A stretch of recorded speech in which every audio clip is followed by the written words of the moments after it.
45. Out of 16 criteria, you got 13 wrong. 13 wrong. Not a very perceptive bunch, are you? Well, question. What? You want to know the answer, huh? Okay, question. For you and I to get on really well, does it really matter what the answers are? In reality, does it matter what the answers are? It doesn't, because you did exactly to me just then what you did to the other 5 fellas before. You brought out a rubber stamp and you stamped me and stereotyped me based on what you think you see. Now, I've got to let you in on a secret.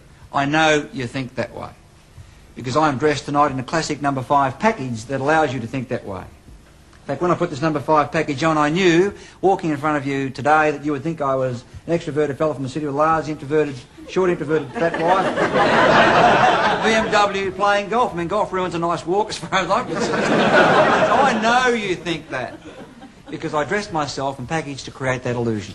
Let me tell you how I'm packaged. I'm packaged tonight in number 5 high credibility clothing.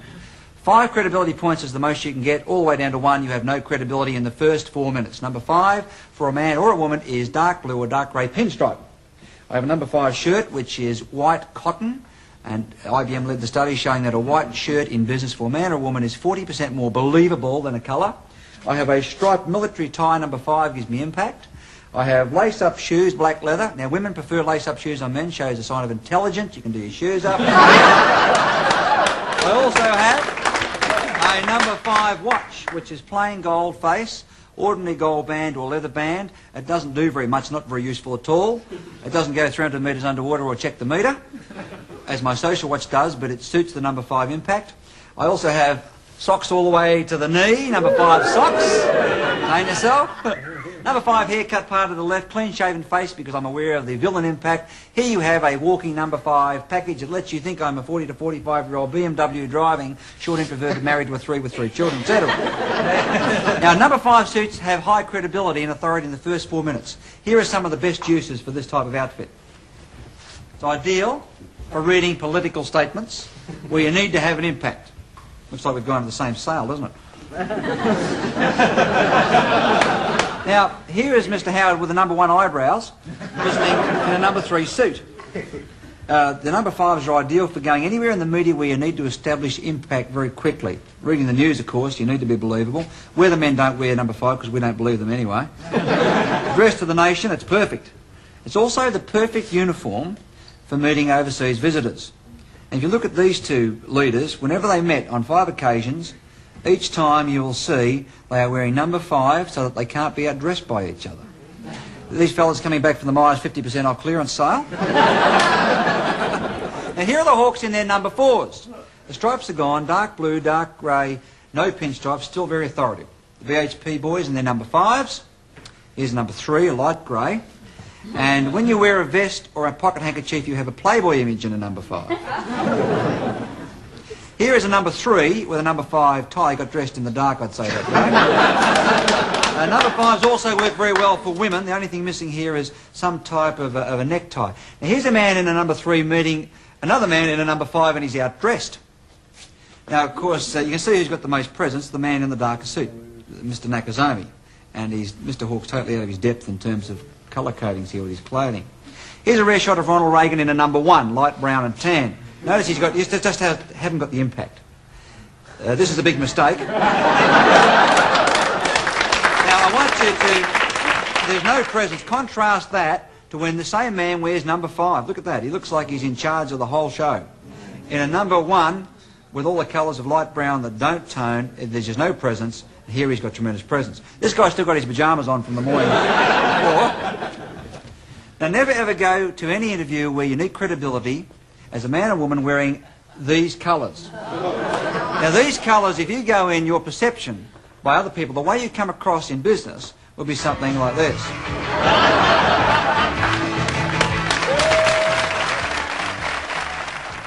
Let me see a show of how many married men there are in this audience. Married men? Put your hands up. A couple of slow responses up the back there. Okay. 68. How many married women? Married women, hands? 36. All right. Now, can I see the hands of the single women? Single women? Just checking the action for a couple of the guys. How many of you at some point in your life have been or will go to an interview? Most of us. How many of you go to an interview as part of what you do for a living? Put your hand up. Now, there are some little techniques for making yourself more effective in an interview. There's some rights and some wrongs, and some strategies that will give you more presence, more credibility, and help you get what you want out of the interview. Now, you're going to meet two men going for the same interview. Now, this could be a job interview. It could be to see a bank manager to get a loan. It could be an interview to sell something or to persuade someone to go along with you. Nevertheless, it's an interview. Let's have a look at the first man going for the interview. Rule number one is get there early.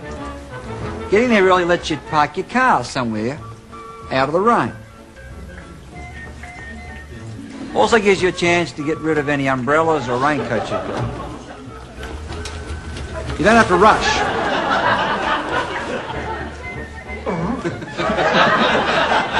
Never go to an interview carrying umbrellas, raincoats and so on. This is my twin brother Irving. Let's have a look at this fellow. He has the Salvation Army brown suit. His briefcase looks like he's going on holidays. He has a watch that shows he gets his films done at Kmart. He has long hair. He has facial hair and Veterans Affairs glasses. He's packaged for failure. Now, never enter anyone's office wearing this sort of thing. What's the umbrella?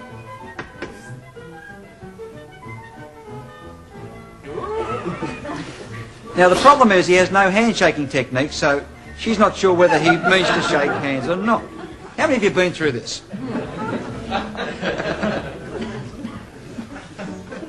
We'll forget about the mud on the carpet. Now, he's sitting directly opposite in the defensive position. That's the worst place he could sit. If he had been there earlier, he would have noticed he had a speck of mud on the inside of his nose. He's only just seen it. Now, the trick is how to remove it.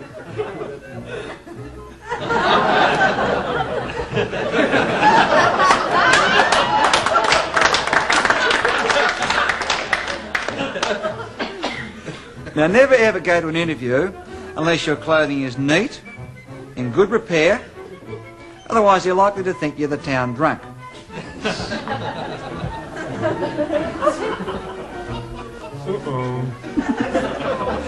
Now, because he's in the defensive position opposite, he's got to pull the chair up. Never touch the property on someone's desk. This represents territorial invasion. Now, the problem if you've got it looming over someone's desk is they'll resent it, and if they resent that because it's invasion, they'll resent you. Not only that, you can get into all sorts of trouble.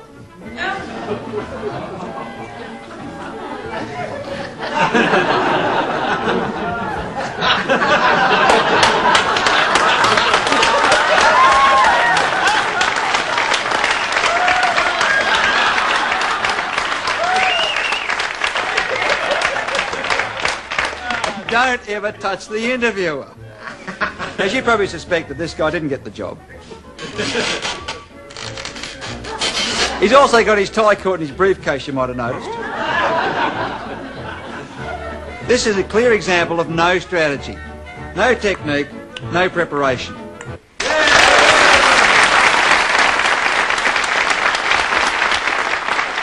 Okay, well, let's have a look at another man going for the same job, the same selling interview, the same bank loan, and see what we could have done to make ourselves more effective. This is my other brother, Percy. Because he's there early, he can get rid of that raincoat. He's ahead of time with his number 5 watch. He can get rid of all that and walk into the interview with his hands free. First rule, get rid of anything in your hands apart from what you need. Now, let's have a look at this fella. He has the number 5 glasses, clean-shaven face, number 5 hair, number 5 suit by Anthony Squires. He has a left-handed military striped tie, briefcase in his left hand so he can shake hands with his right hand, doesn't have to fumble, and he has, of course, the standard lace-up shoes. When you enter an office, never hesitate, either walk straight in at the same speed or stop. He goes straight in, see what he does with the handshake, telescope the handshake so when you get there, there's no fumbling. They know exactly what's got to happen. Good technique. Now she's invited him to sit in the competitive defensive position. He gets rid of things in his hand next. Next, you mirror and copy the body language of the interviewer. Whatever they do, copy it. Now he's in the defensive position. He wants to get out of that position and get around beside her or get her around beside him. He knows if he hands over that information, he's going to be stuck in that seat, so now he talks about it in an attempt to encourage her out. Now he's going to try and ask her to come out from behind there to read the small print. Okay, now this time it's worked. Next strategy, again, continue the mirroring. Now when you do this mirroring, the other person gets a feeling there's something about you they kind of like. Sort of a rapport, because what they're seeing is you reflected in them. Now he can hand it over, and you probably guessed who made the sale, got the job and got the loan. He did.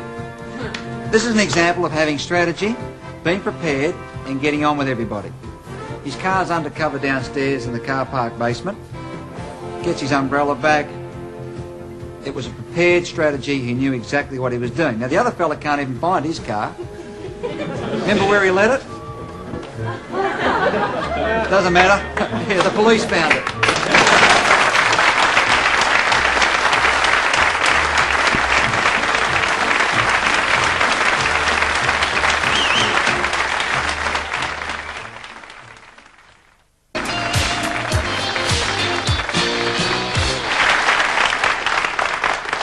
Television advertising is designed to sell us, to convince us to go and buy products. And for a TV ad to be memorable, it's got to have a couple of elements in it. Now, one of the most popular elements in recent years is the introduction of annoying and irritating personalities. Because they annoy us so much, we love to hate them. You all remember Madge with her hand in the dishwashing liquid? Here's a collection of some of the ads that you really have loved to hate in the last decade. Like that. Well, this fella here has been getting under people's skin for some time.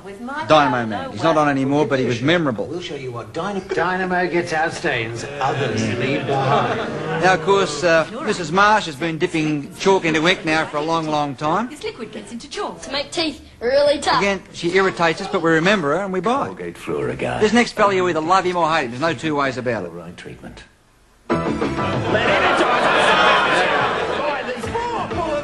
Love him or hate him, you all recognise him and know him, right? And the advertisement that currently is getting under most people's skin. Here she comes in her balloon. Rita. No party would be complete without Rita coming with her margarine. What do you reckon, love? Rita! Rita 5-star, great taste, great The value. expression you love. Okay.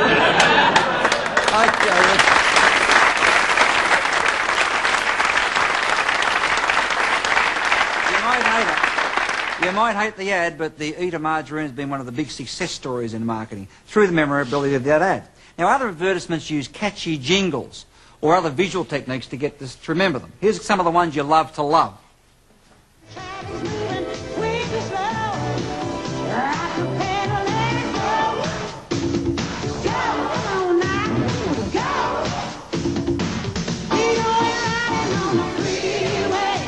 Here's some visual techniques.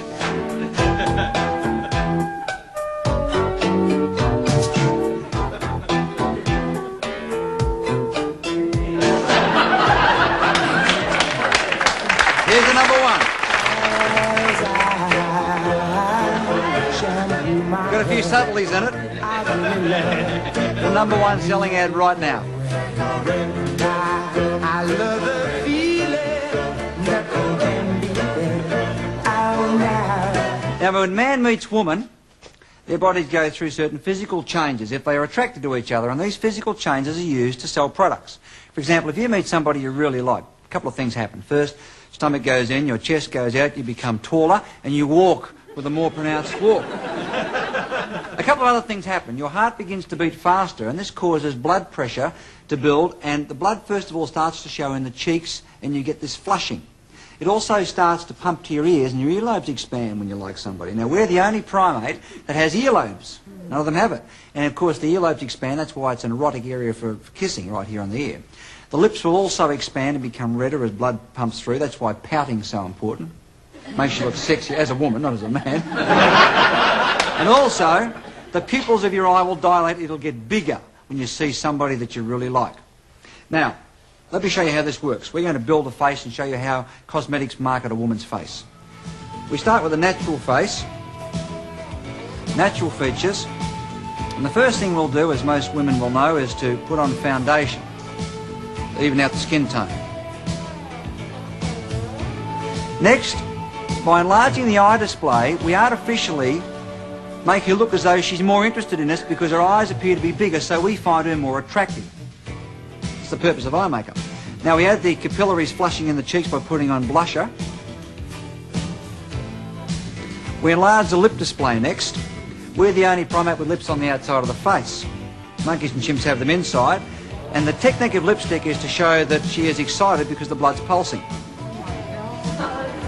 Now, at the end of last century, ladies of the night wore this on their cheeks, so now she's a sex symbol. We enlarge the earlobe display by putting dangling earrings, hang the hair in the face, and here is our final package ready for marketing. Now, what we've done is taken very basic and natural features, such as this, and just by adding a body language signal, like this, we change the whole impact of what you see.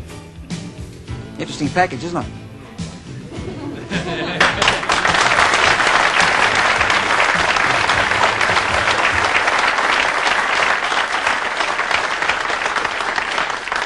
Here is how those signals are used to market. Here is currently a top-selling poster.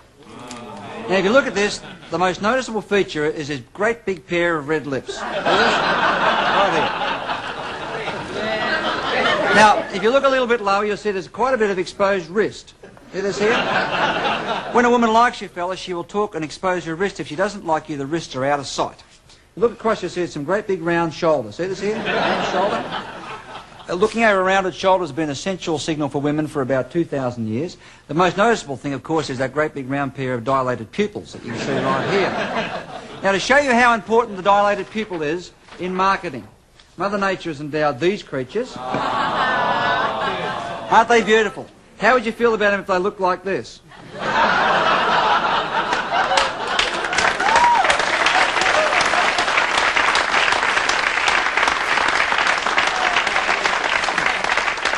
All right, here is a collection. Here's a collection of ads where body language signals have been used. See what you can find. Real potato taste of smooth crinkle cut potato. Yeah, we love this little fella, don't we? Yeah, there are the pupils. Here's the full face display. I choose them because I'm here. Chocolatey caramel. Ooh, Fantiles is fantastic. Now this next one is very, very clever. Watch for the constricting pupil. Now just in case you missed it, here it is again in slow motion. When we don't like something, our pupils constrict, they get smaller. See that? That's why you say someone's got beady little eyes. Very clever, isn't it? Now here are the lip and eye displays and a whole group of them.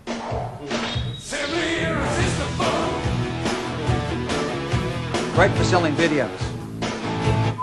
Now if you take the lipstick off someone and put a cheesel in their mouth, they don't look so attractive, right?